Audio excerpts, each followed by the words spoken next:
ভারী বৃষ্টিপাতে নদ নদীর পানি বাড়ায় জামালপুর, গাইবান্ধা, কুড়িগ্রাম, সিরাজগঞ্জের বন্যা পরিস্থিতির অবনতি হয়েছে। নতুন করে তলিয়ে যাচ্ছে নিচু এলাকা। বাসাবাড়ি থেকে পুনরায় আশ্রয় কেন্দ্রে যাচ্ছেন দুর্গতরা। বিস্তারিত দেখুন জীবন আহমেদের ডেস্ক রিপোর্টে। জামালপুরের চিত্র এটি। বৃষ্টিপাত না হওয়ায় যমুনা সহ অন্যান্য নদ নদীর পানি কমায় বন্যা পরিস্থিতির উন্নতি হয়। পানি নামতে শুরু করায় আশ্রয়কেন্দ্র থেকে নিজ ঘরে ফিরতে শুরু করেন বন্যা দুর্গতরা। কিন্তু বৃহস্পতিবার থেকে বৃষ্টি হয় পুনরায় বাড়ছে নদ নদীর পানি। নতুন করে তলিয়ে যাচ্ছে নিচু এলাকা। বাড়ি ফেরা মানুষগুলো আবারও ঠাঁই নিচ্ছেন আশ্রয়কেন্দ্রে। জেলার দেওয়ানগঞ্জ, বকশীগঞ্জ, ইসলামপুর, মেলান্দহ, মাদারগঞ্জ ও সরিষাবাড়ী উপজেলার 50টি ইউনিয়নের মানুষ পানিবন্দী। বানের পানিতে ভাসছে কুড়িগ্রামের 16টি নদ নদীর তীরে অবস্থিত 4 শতাধিক চরের মানুষ। বন্যা পরিস্থিতির কোনো উন্নতি না হওয়ায় চরম দুর্ভোগে বানভাসীরা। দুর্গত এলাকায় দেখা দিয়েছে খাদ্য সংকট। অন্য জায়গায় যে উঁচু বাড়িতে আসিলাম, এখন আবার পানিটা একটু করে কমতেছে। কমার পরে কালকে আবার আছি। আমাদের বাড়ি ঘর তো মনে কর যে ভাঙ্গা চিরা গেছে। কি করবা, কমনি থাকি। এক সপ্তাহ ধরে যা হোক কি কষ্ট, এই যে বাচ্চা না কি কষ্ট হতে পারে। বৃষ্টির কারণে গাইবান্ধায় আবারও বাড়ছে ব্রহ্মপুত্র নদের পানি।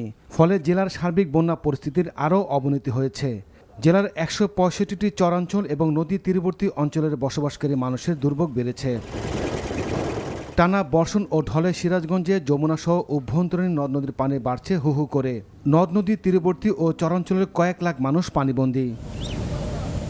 বগুড়ার সারিয়াকান্দি উপজেলায় যমুনা নদীর পানি কমতে শুরু করলেও বসতবাড়িতে ফিরতে পারছেন না বন্যা দুর্গতরা। জীবন আহমেদ, এনটিভি নিউজ ডেস্ক। এখন জন্ম সনদ দিয়ে খোলো বিকাশ স্টুডেন্ট অ্যাকাউন্ট।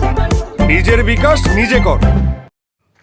দর্শক, বন্যা পরিস্থিতির খবর জানাতে যাচ্ছি কুড়িগ্রামে। সেখানে আছেন সহকর্মী হাসিবুর রহমান। হাসিব, বৃষ্টির পানি বাড়ার সাথে সাথে বন্যার পানি তো আবার বাড়তে শুরু করেছে। এই মুহূর্তে আপনি সার্বিক অবস্থা কেমন দেখছেন?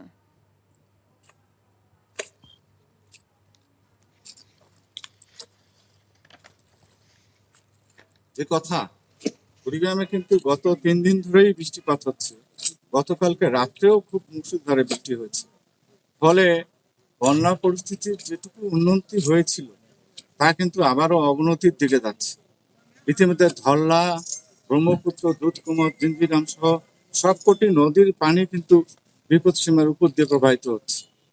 আর শহরের জলাবদ্ধতার কারণে পৌর মেয়র জানিয়েছেন গত 2 দিনে অন্তত 5,000 ঘর বাড়ি তলিয়ে গেছে। তারা এই শহরের বিভিন্ন আশ্রয় কেন্দ্রে অবস্থান করছে। আমি চরাঞ্চলের কথা যদি বলি, চরাঞ্চলের 2 লাখ মানুষ ঘরে ফিরতে শুরু করলেও এই অব্যাহত পানি বৃদ্ধির ফলে তারা কিন্তু আবার আশ্রয় কেন্দ্র বা উঁচু জায়গায় আসা যাওয়া শুরু করেছে। আর যারা ওখানে রয়েছে তারা সম্পদ রক্ষা করার জন্য ভিটে মাটি পাহারা দেওয়ার জন্য নৌকায় অবস্থান করছে। চরাঞ্চলের এই যে 2 লাখ মানুষ, এর মধ্যে কৃষি শ্রমিক 1 লাখ, মাঠে তাদের কিন্তু কোনো কাজ নাই। আর গবাদি পশুর যে চারণভূমি, সেই ভূমিগুলো গত 10 দিন ধরে তলিয়ে আছে। জেলা প্রশাসনের পক্ষ থেকে প্রায় 400 মেট্রিক টন চাল এবং 20 লাখ টাকা দেওয়া হলেও সে প্রয়োজনের তুলনায় খুবই সামান্য। তো এই অবস্থা যদি চলতে থাকে তাহলে পরিস্থিতি কিন্তু আরো অবনতি হবে।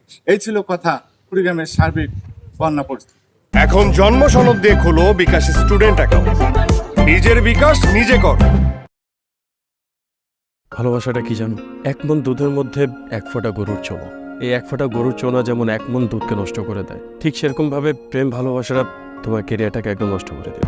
তোর জন্য কেন আমার এত টান, তুই ছাড়া কাঁদে আমার অবুঝ পরাণ। দূরে গেলে বুকে ভালোবাসা জাগে, তোর জন্য আমার বড্ড মায়া লাগে। তুমি আমার কাছে টাকা চাইতেছো, সেরকম আমারও তোমার কাছে একটা চাওয়া আছে। স্যার ইভেন এটাও বলছে যে আপনি নাকি পড়াশোনা ভালো মতো শেখান না।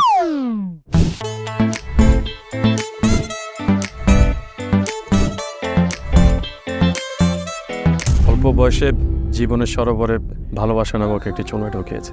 তারপর থেকে আমার জীবনটা নষ্ট।